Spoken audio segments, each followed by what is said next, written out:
आज मैं आपको एक बहुत ही प्यारी सी कहानी सुनाने जा रहा हूं। कहानी बहुत ही पुरानी है, मगर रोज हम जिस तरह का व्यवहार करते हैं, रोज जिस एक्टिविटी से हम रोज गुजरते हैं, उससे रिलेटेड कहानी है कि हमारी सफलता के पीछे या हमें सफलता नहीं मिली इसके लिए हम ना छोड़ के बाकी दुनिया जिम्मेदार है।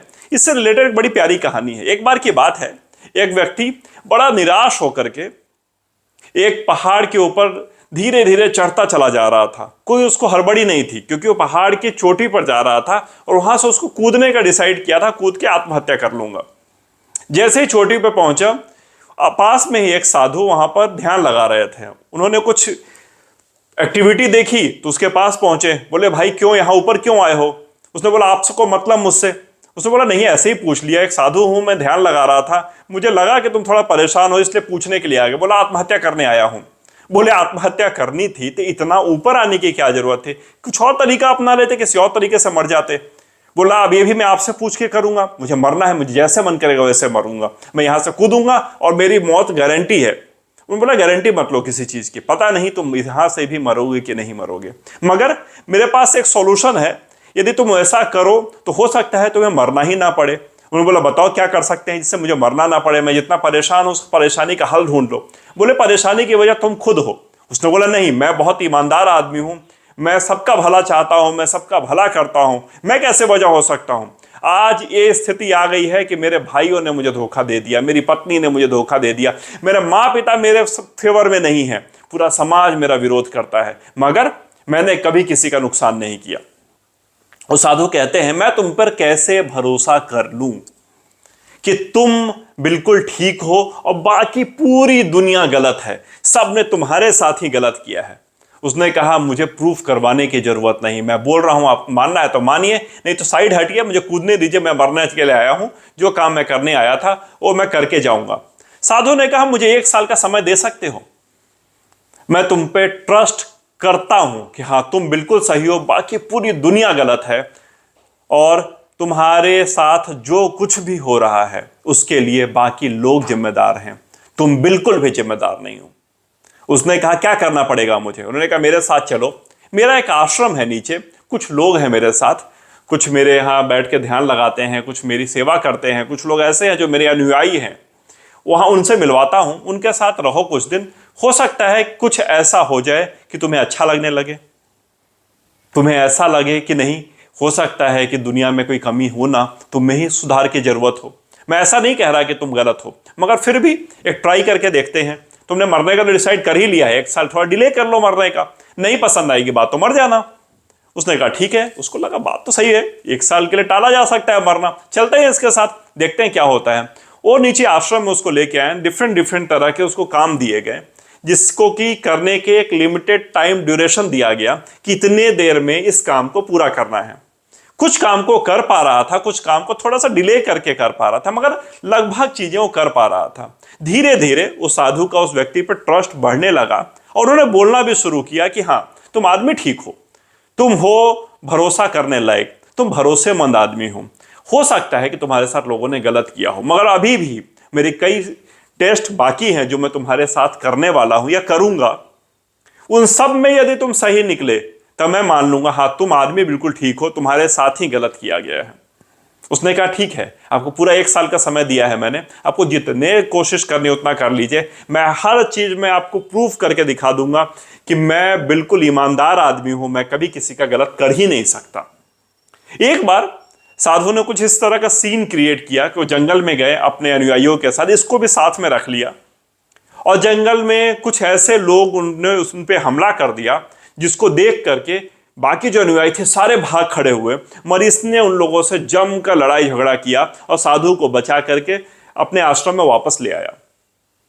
होना क्या था, साधु को उस पर बहुत आस्था हो गई, इतना ट्रस्ट हो गया, उसने कहा ये आदमी है ठीक, तुमने मेरी जान बचाई है, मैं तुम पे बहुत भरोसा करने लगा हूं, अब मैं तुम्हारे कोई परीक्षा नहीं लूंगा, मुझे तुम पर पूरा भरोसा है। और धीरे धीरे धीरे धीरे समय गुजरने लगा और एक ऐसा समय साधु किसी वजह से बहुत बीमार पड़ गए, और बीमार पड़े नहीं कि उनको लगने लगा कहीं मेरी मौत ना हो जाए, मैं अपनी गद्दी इस लड़के को दे के जाऊंगा जो आत्महत्या करने के लिए गया था, और सबको घोषणा कर दी, सारे लोगों को बुलाया, अपने अनुयायियों को बुलाया, अपने चेलों को बुलाया, उस आश्रम में जो लोग भी रहते थे उन्होंने बोला मेरा समय आ गया है, पूरा हो गया है, मैं इस आश्रम की गद्दी मेरे बाद मैं इस लड़के को देना चाहता हूं, और किसी को कोई समस्या हो तो बताएं। किसी ने कुछ नहीं बोला, लोगों बोला ठीक है आपकी जो मर्जी, हमें तो इस आश्रम में रहने से मतलब है, जिसको आप दे के जाएंगे वो योग्य होगा, इस काबिल होगा, इसीलिए आपने उसको दिया होगा, हमें क्या समस्या है। सभी लोग उनके उस साधु की सेवा करने लगे। एक दिन साधु के मन में आया कि कुछ और चीजें इस लड़के को बताई जाएं इस आश्रम के बारे में। वो एक ऐसे कुटिया में उसको ले गए, उस लड़के को कहा कि ऊपर जो एक घड़े में एक कुछ ऐसा लिक्विड रखा हुआ है जो जहर की तरह है, इसको यदि किसी को पिला दिया जाए तो यह पता नहीं चल सकता कि उसको जहर देकर मारा गया है, और उसकी मौत भी हो जाती है और उसका कुछ नहीं बिगड़ता। तो उसने पूछा आश्रम में इस तरह की चीज क्यों रखी हुई है। उन्होंने कहा कि सिद्धियों से इसको प्राप्त किया गया है, मेरे गुरु ने मुझे यह दिया था, मैं तुम्हें यह देकर जाऊंगा। इसी तरह की और भी बहुत सारी चीजें मैं धीरे धीरे तुम्हें यह बता दूंगा, अगर मेरी उम्र और लंबी रही तो मैं, क्योंकि इस आश्रम की छोटी छोटी चीजें हैं जिसकी वजह से लोग इसको इतनी इज्जत करते हैं, मगर कुछ सीक्रेट्स हैं जो सबको नहीं बताया जा सकता। मैं अपने प्रिय लोगों को ये सीक्रेट्स बताता हूं, और इस घड़े को कभी मत उतारना, इस घड़े को हमेशा अपने से दूर रखना, मगर कभी इमरजेंसी पड़ जाए, कभी हमला हो जाए, कभी किसी तरह की विपत्ति आ जाए, सबसे पहले इसका इस्तेमाल करना। यह सबसे बड़ा वेपन है हमारे पास दुश्मनों से लड़ने के लिए, यदि जरूरत पड़ती है तो। उस लड़के को बात समझ आया, उसने कहा ठीक है, जहर है तो है, पड़ा हुआ रहने तो पड़े हुए, मुझे क्या फर्क पड़ता है।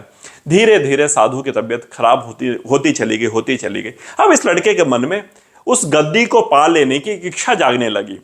इसको लगा कि जैसे ही ये गुरुजी मरेंगे उनकी गद्दी मैं ले लूंगा, मैं इस सबके ऊपर राज करूंगा, लोग मेरे पांव छुएंगे, लोग मेरी बातें बनाएंगे, लोगों को मैं प्रवचन दिया करूंगा। उसने अंदर ही अंदर उस गद्दी का मालिक हो गया है, उसने फील करना शुरू कर दिया। उसने कुछ ही दिन गुजरे, साधु की रिकवरी शुरू हो गई, वो ठीक होने लगे। अब इसको मन में डर आने लगा, यदि ये पूरी तरह ठीक हो गया है साधु, ये बूढ़ा, तब तो ये मुझे गद्दी देगा ही नहीं, और फिर से पता नहीं कितने दिन और जिंदा रह जाएगा। अब मैंने तो पूरी तैयारी कर ली है कि मैं ये करूंगा, मैं वो करूंगा, और मेरा 1 साल भी पूरा हो चुका है, अब मैं कहीं जाने के काबिल भी नहीं बचा, मेरे आत्महत्या करने की इच्छा भी नहीं है। अब लगता है कि क्यों मारा जाए, इतनी बड़ी संपत्ति मिल रही है, इतना बड़ा साम्राज्य मिल रहा है। और उसने फाइनली एक दिन डिसाइड किया कि वे साधु को मारना पड़ेगा। अब मारेगा तो मारे कैसे, उसी ट्रिक से जो साधु ने बताया था कि जहर की घड़ा है, उस जहर को इसको पिला देता हूं। एक दिन गया, सबसे बचा करके उस घड़े में से थोड़ा सा जहर निकाल लाया और साधु के खाने में मिला दिया। साधु ने खाया और साधु की मौत हो गई। अगले दिन उसने घोषणा कर दी कि मैं अब नया साधु बनूंगा, अब इनका जल्दी से क्रियाक्रम करते हैं, और इनका समय पूरा हो गया, वे तो चले गए। जैसे इन्होंने घोषणा की थी कि मेरे बाद यही लड़का गद्दी पर बैठेगा, तो मैं गद्दी का हकदार मैं हूं, अब मेरी सारे लोग बात मानेंगे। मगर साधु ने सारा एक मैनिपुलेशन किया था, सारा एक प्लान बनाया था कि इस लड़के की सच्चाई जाननी है मुझे, और उनके एक सच में बहुत प्रिय भक्त थे, उनको उन्होंने सारी बातें बता रखी थी कि कैसे मुझे बचाना है, कैसे कैसे चीजें मेरे ऊपर आफत आ सकती है। वो दूर से नजर रखता था उन सारी एक्टिविटीज पे। जैसे उसने देखा कि साधु मर गए हैं, इसने घोषणा कर दी है, वो गया साधु के पास, कुछ ऐसी ट्रिक से, कुछ ऐसे जड़ी बूटियां ला करके उसको खिलाई, और साधु जीवित हो गए। क्योंकि वो जहर था नहीं, कुछ ऐसी चीज थी जिससे कि लंबे समय तक आदमी बेहोश रह सकता है। बस साधु ने उसको टेस्ट करने के लिए उसको बताया था कि जहर है। अगले दिन साधु बिल्कुल एक्टिव होकर के, जिंदा होकर सामने आ गए, और उन्होंने उस भक्त को बोला, तुम कह रहे थे कि तुम बिल्कुल सही हो, तुम कह रहे थे दुनिया गलत है, यहां तो मैंने तुम्हारा कुछ बिगाड़ा भी नहीं था, यहां तो मैंने घोषणा तक कर दी थी कि ये गद्दी तुम्हारी है, तुम्हें इतने भी इंतजार नहीं कि मैं मर जाऊं, तुमने मुझे मारने की कोशिश की, मुझे जहर दिया।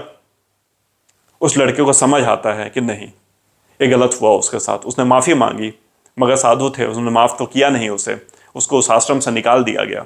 आगे की कहानी ज़्यादा डिटेल में जाने की जरूरत नहीं, कहानी बहुत लंबी है, इसके आगे आगे और परंपरा चलती चली जाती है, कुछ और होता है, फिर अंत में वो लड़का अपनी गलतियों को रियलाइज करता है। बड़ी बड़ी लंबी कहानी, बड़ी पौराणिक कहानी है, मगर कहने के बाद सिर्फ इतनी है, हमें लगता है कि हम परफेक्ट हैं, हमें लगता है बिल्कुल ठीक है, हमें लगता है हमें कोई समस्या नहीं, हमें लगता है कि उसने मेरे साथ गलत किया है, मैं तो हमेशा से अच्छा था, हमेशा से सही था। यकीन मानिए दोस्त, कभी आप यदि बेहतर हैं, यदि आप किसी के ऊपर फूल डालेंगे, ये हो सकता है कि एक आध बार उसने पत्थर मार दे आपको, मगर यह गारंटी है यदि आपने किसी पर फूल बरसाया है तो फूल ही वापस आएगा।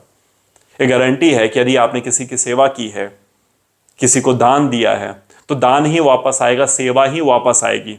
और किसी के साथ आपने छल किया है, कपट किया है, बेईमानी की है, तो बेईमानी और छल कपट ही वापस आएगा। कभी ऐसा नहीं हो सकता कि आप तो बहुत भले हों, आप बहुत ईमानदार हों, आप तो बड़े नेक हों और दूसरा पूरी दुनिया आपके साथ गलत कर रही हो। सुधरिए, आगे बढ़िए। सक्सेस के कोई बहुत बड़े बड़े सीक्रेट्स नहीं हैं, आगे बढ़ने के कोई बहुत बड़े बड़े सीक्रेट्स नहीं हैं। छोटी छोटी बातें बड़े बड़े रिजल्ट देती हैं। आइए मिलजुल करके छोटी छोटी एक्टिविटीज से सीखें, आगे बढ़ें, कुछ नया सीखें, कुछ नया करने की कोशिश करें। मिलता हूं बहुत ही जल्दी नए वीडियो में।